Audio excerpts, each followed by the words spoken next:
Через несколько дней даже можно уже будет видеть, есть жизнь в этой почке. То есть начнется рост.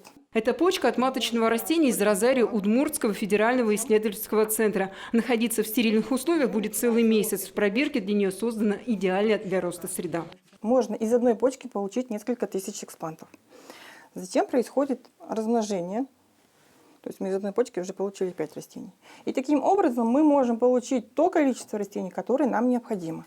По-научному это называется метод клонального микроразмножения. Он позволяет получить крепкое, здоровое и устойчивое к холодам растения. То, что нужно для нашего климата. Адаптировать к российским условиям технологию производства по выращиванию роз смогли в Удмуртском федеральном исследовательском центре. Это еще один вклад наших ученых в импортозамещение.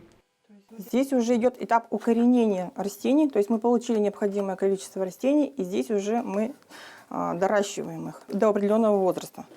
Через 2 месяца после того, как роза уже укоренится и пойдет в рост, ее можно пересаживать на адаптацию.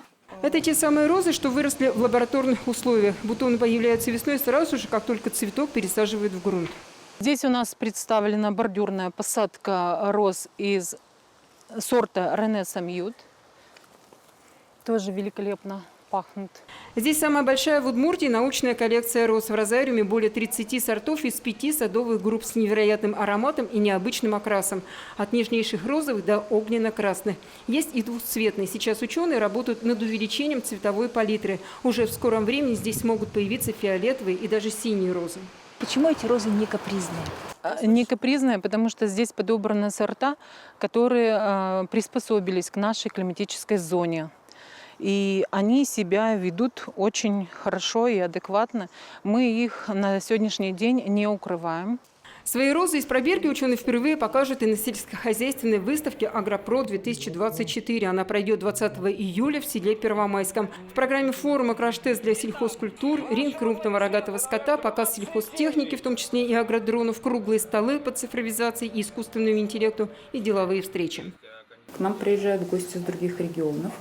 В том числе мы ожидаем гостей. Понятно, что с регионов Приволжского федерального округа, но сейчас мы отрабатываем визиты наших коллег из Центрального федерального округа. Помимо общения, мы хотели бы задавать на этих мероприятиях направление, с которым нужно будет работать. Вот в этом году почему мы включаем агродроны? Мы хотим обратить внимание сельхозтоваропроизводителей на необходимость и необратимость цифровизации. Выставка достижений аграриев будет интересна и детям. Для них тоже готовят специальную программу. Так что в год семьи форум постарались сделать мероприятием семейным для посещения. Оксана Худякова, Светлана Огородникова, Юрий Дроздов. Новости.